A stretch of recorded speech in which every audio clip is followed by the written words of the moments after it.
The design for the Pacific Highway case study calls for a hero image between the header up here and this article with the ID intro. I'm going to use a figure element without a caption. Removing the caption is easy enough, but the figure doesn't behave as expected because browsers add a default margin. In this lesson, I'll not only show how to remove the default margin, but I'll explain why doing so doesn't affect the right margin in the figure elements that I've created down here. This introduces you to a CSS concept known as specificity, which determines which style rule takes precedence when there's a conflict. Let's scroll back up to the top of the page. Now, although the header and this article have both got IDs, when you insert a figure in Dreamweaver, it doesn't give you a dialog box which allows you to determine where to insert it. It always inserts it directly at the insertion point. So we need to make sure that we're in exactly the right place. A very efficient way of putting the insertion point between two elements is to use the tag selector at the bottom of the document window. First, let's open split view so we can see what is going on. And then I'm going to click inside the article in the heading here, and in the tag selector there it is, article #intro. So if I select that, it selects the whole article, and on my keyboard, if I press the left arrow key once, it deselects the article and it moves the insertion point that you can see here in the code view just outside the article. So it's between the article and the header. So it's where I want.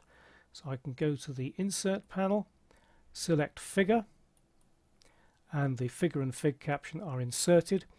Just delete the placeholder text for the figure and then go to the insert menu, image. The image I want is coast.jpg. Select that and it inserts it. Let's just scroll down to find the caption. Need to scroll horizontally as well. Put my cursor inside the placeholder text for the caption, then select fig caption in the tag selector and press delete, and it's gone.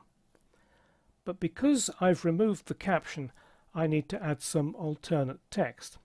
So select the image and in the alt field in the property inspector insert some alternate text. I'm going to put in a blanket of fog hovers offshore on the coastal highway.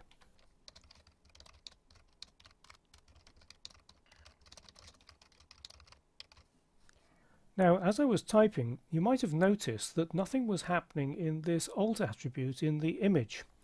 And the reason for that is when you type anything in one of the fields in the property inspector, it isn't inserted into the underlying HTML until the focus moves elsewhere. So you can either press tab or just click away. And now that alt attribute has been filled in with the text that I wrote into the property inspector. So let's close split view. And I'm going to turn on live view, but before doing so I think it'd be a good idea to get rid of the panel, so I'll press F4 and then click live to turn on live view. Now when I turned on live view, you probably noticed that the image has jumped to the right, and if I scroll to the right you can see that it's actually spilling out of the wrapper.